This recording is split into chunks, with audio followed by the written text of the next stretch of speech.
Assalamualaikum warahmatullahi wabarakatuh. Shalom, salam sejahtera untuk kita semua. Om Swastiastu, Namo Buddhaya, salam kebajikan. Perkenalkan, nama saya Frans Jonadim Beo, NIM 2023111610. Saya akan menjelaskan tugas mata kuliah manajemen teknik mengenai operasionalisasi di lingkungan tempat saya bekerja di PLTD. Pengertian operasionalisasi. Operasionalisasi adalah proses mendefinisikan variabel secara spesifik agar dapat diukur atau diamati dalam penelitian. Definisi ini memberikan batasan yang jelas tentang apa yang harus dilakukan untuk mengukur variabel tersebut. Dengan operasionalisasi, penelitian dapat memastikan konsistensi dalam pengumpulan data dan analisis, mengurangi risiko interferensi yang berbeda oleh berbagai pihak yang terlibat dalam penelitian. Ini juga memfasilitasi replikasi penelitian oleh peneliti lain. Selanjutnya, langkah-langkah operasionalisasi. Yang pertama, identifikasi variabel. Tentukan variabel yang akan diukur atau diamati, misalnya pemantauan kebisingan. Yang kedua, definisi operasionalisasi. Berikan penjelasan konkret mengenai variabel tersebut, termaksud indikator yang relevan. Yang ketiga, pilih metode pengukuran. Tentukan alat atau teknik yang digunakan untuk mengukur variabel, seperti alat ukur bahan bakar. Yang keempat, dokumentasi proses. Catat semua langkah operasionalisasi untuk memastikan transparansi dan replikasi. Yang kelima, uji validasi dan reliabilitasi. Pastikan metode pengukuran menghasilkan data yang konsisten dan sesuai dengan tujuan penelitian. Setiap langkah ini penting untuk memastikan bahwa variabel diukur secara akurat dan konsisten. Dokumentasi yang cermat memungkinkan peneliti lain untuk mereplikasi studi dan memfasilitasi temuan. Selanjutnya, tujuan operasionalisasi. Konsistensi pengukuran. Menetapkan aturan dan prosedur pengukuran variabel agar konsisten. Yang kedua, menghindari ambiguitas.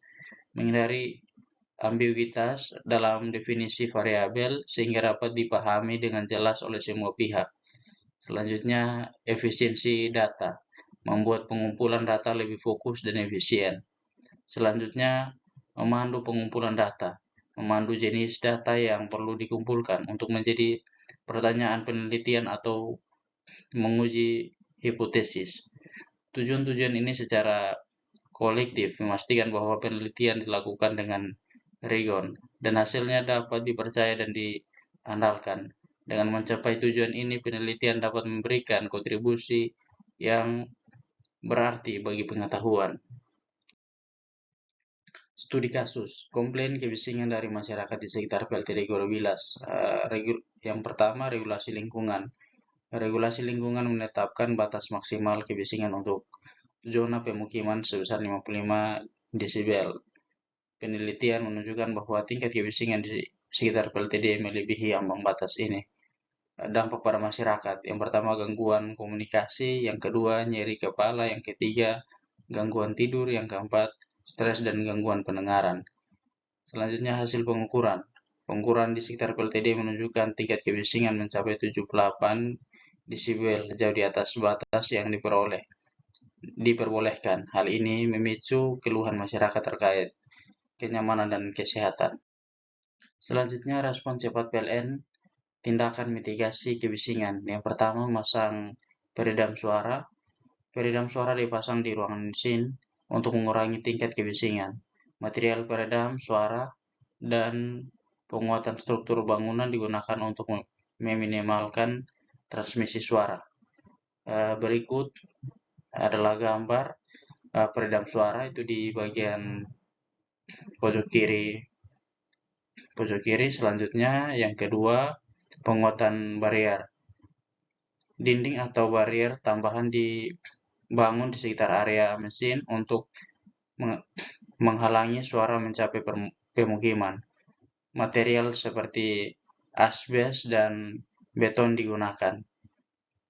Di bagian kanan bawah ini terdapat barrier yang digunakan untuk meredamkan suara.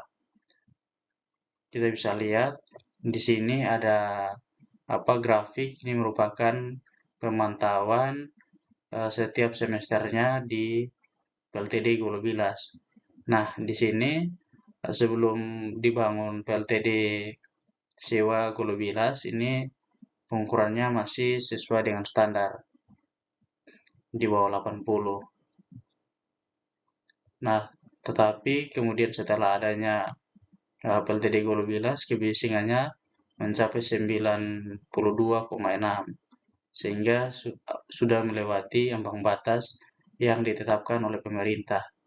Nah, karena itu dari PLN sendiri sudah menyiapkan mitigasi, yaitu meredam suara, dan kemudian akan dilakukan juga pengujian terus-menerus sehingga kebisingan bisa menurun dan masyarakat bisa tetap nyaman dengan adanya PLTD sewa di Golobilas. Yang ketiga, pemantauan rutin. PLN melakukan pemantauan rutin terhadap tingkat kebisingan setelah pemasangan peredam untuk memastikan efektivitasnya. Selanjutnya, evaluasi dan langkah berikutnya. Yang pertama, komunikasi intensif. PLN meningkatkan komunikasi dengan masyarakat mengenai tindakan yang diambil dan rencana ke depan, memastikan keluhan mereka didengar dan ditindaklanjuti. Selanjutnya, evaluasi berkelanjutan. Setelah implementasi, PLN terus mengevaluasi efektivitas peredam suara dan melakukan penyesuaian berdasarkan umpan balik masyarakat. Yang ketiga, keterlibatan aktif. Keterlibatan aktif dari masyarakat dalam proses evaluasi dan penyesuaian sangat penting untuk mencapai solusi yang berkelanjutan dan memuaskan semua pihak. Nah, berikut dokumentasi sosialisasi dengan beberapa masyarakat di sekitar PLTD Golobilas dan juga eviden peralatan peredam. Selanjutnya kesimpulan. Dalam presentasi ini kita telah membahas pentingnya operasionalisasi. Operasionalisasi adalah proses mendefinisikan variabel secara spesifik agar dapat diukur atau diamati, memastikan konsistensi dan menghindari ambiguitas. Dengan mengikuti langkah-langkah operasionalisasi dan memperhatikan tujuan utamanya, peneliti dapat mengumpulkan data yang relevan, akurat, dan dapat diandalkan.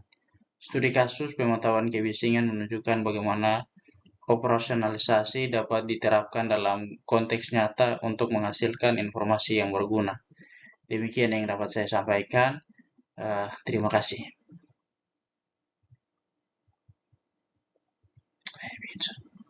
Istirahat.